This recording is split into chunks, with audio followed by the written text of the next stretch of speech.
तमाम आलम इस्लाम को ईद मुबारक। और आज हम पाकिस्तान में ईद मना रहे हैं। कल गज़ा में बच्चे फ़लस्तीनी ईद मना रहे थे। बच्चे ईद के कपड़ों में तैयार थे, खेल रहे थे, और उसी दौरान इसराइल ने बमबारी की और उन बच्चों को 3 साल, 5 साल, 6 साल के बच्चे जो ईद के कपड़ों में तैयार थे उन्हें अपनी जारियत का निशाना बनाया और उन्हें शहीद कर दिया।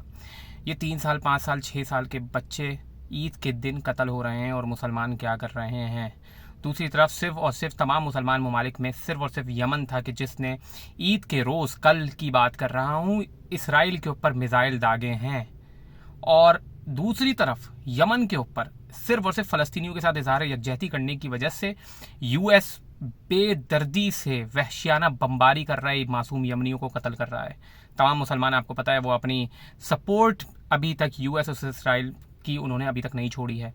पूरी दुनिया, जहाँ पे मैं बात करता हूँ साउथ अफ्रीका की, चिले की और जैसे दीगर ममालिक की, जहाँ पर इसराइली एम्बेसडर्स को वापसी घर भेज दिया है एहतजाज की वजह से, फ़लस्तीनियों के साथ इजहार यकजहती की वजह से, वहीं पर मुसलमान ममालिक की हालत ये है कि यूएई, अरब मुत्तहदा अरब अमारात ने इफ्तार पार्टी की है। ना सिर्फ ये कि एम्बेसडर्स को वापसी नहीं भेजा, तेल अवीव में जो उनकी एम्बेसी है उसमें इफ्तार डिनर रखा है उन्हीं ज़ायनिस्टों के लिए, सेहूनियों के लिए, कि जो फ़लस्तीनियों का कत्लेआम कर रहे हैं। और डिनर में दुनिया भर की चीज़ें जो है वो दस्तरखान पे रखी हुई थी। वहाँ पर एक शहर में, यानी चंद किलोमीटर दूर, यहाँ पर ये मुसलमान ज़ायनिस्टों को, सेहूनियों को, उन कातिलों को खाना खिला रहे हैं, उनका पेट भर रहे हैं। चंद किलोमीटर दूर ही गज़ा में मासूम फ़लस्तीनी बच्चे अशिया खुर्दोनोश की वजह से मरने के करीब हैं। अभी यूएन की रिपोर्ट के मुताबिक तकरीबन 30 दिन हो चुके हैं वहां पर एड बंद है। इसराइल ने तमाम सी, एयर, लैंड, हर तरीके से जो है वहां पे ब्लॉकेट की हुई है। अशिया खुर्दोनोश की चीज़ें 1 महीने से तकरीबन नहीं आ पा रही हैं, जिसकी वजह से सीवियर हंगर और मैल न्यूट्रिशन की वार्निंग जारी की है यूएन ने। ठीक है। और दूसरी तरफ अगर आप देखें कि यूएई और ये सऊदी अरब, इन दो ममालिक ने $2 ट्रिलियन की इन्वेस्टमेंट की कमिटमेंट की है डोनाल्ड ट्रंप की एडमिनिस्ट्रेशन अमेरिका को। अब ये $2 ट्रिलियन इतने हैं कि अमेरिका और इसराइल मिल के भी मुसलमानों का 20 सालों तक कत्लेआम करे ना, तो वो जो बम्स और ये जो पैसा है ना, ये खत्म नहीं होगा। वो तिक्का बोटी बनाते रहेंगे इन $2 ट्रिलियन से तमाम मुसलमानों की। मुसलमानों की हालत देखें और इन मुनाफिकों को पहचानें। मुसलमानों को आज जितनी ज़्यादा इत्तेहाद की ज़रूरत है और जितनी ज़्यादा अकल से काम लेने की ज़रूरत है, इससे ज़्यादा मेरे ख्याल से कभी भी नहीं थी। आज ईद का दिन है।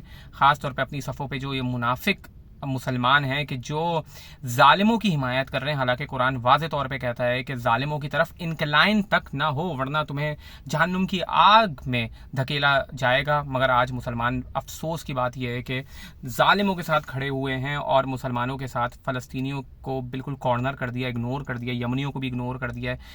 वहाँ पर भी मासूम यमनी कत्ल हो रहे हैं। मगर अफसोस की बात है। बहरहाल बात यह है कि आज ईद का दिन है। तमाम ख़ास तौर पे आवाम जो है वो फ़लस्तीनी कॉज को याद रखें, फ़लस्तीनियों को, यमनियों को अपनी दुआओं में याद रखें और अपने आप को बेदार करें, एजुकेट करें अपने आप को कि आज कॉन्टेम्प्रेरी क्या इश्यूज़ चल रहे हैं, इनको कम से कम अपने आप को अवेयर रखें। और इस हवाले से जितनी आप काम कर सकते हैं, आवाज़ बुलंद कर सकते हैं, जितने इस फ़लस्तीनी कॉज को ख़ास तौर पे हाईलाइट कर सकते हैं, और रंग, नस्ल, हर तरीके के ये छोटे मोटे पैटी इशूज़ के बजाय इन तमाम चीज़ों से बालातर होकर इत्तेहाद की बात करें और एक दूसरे को मिलाने की बात करें, ताकि हम मिलकर फ़लस्तीनी कॉज को फ़ौरन रिजॉल्व कर सकें। रोज़ वहाँ पर मैसेकर्स हो रहे हैं, प्लेन मैसेकर्स हो रहे हैं। वहाँ पे कोई फाइटिंग वाइटिंग नहीं हो रही है, प्लेन मैसेकर्स हो रहे हैं, एयर स्ट्राइक्स की जा रही हैं और मासूम बच्चों को कत्ल किया जा रहा है। अभी गुज़िश्ता 12 दिनों के अंदर ही उसने जो है 350 बच्चों को कत्ल कर चुका है। ये जो रिन्यूड उसने अटैक्स किए हैं गज़ा पे, सीज़ फायर को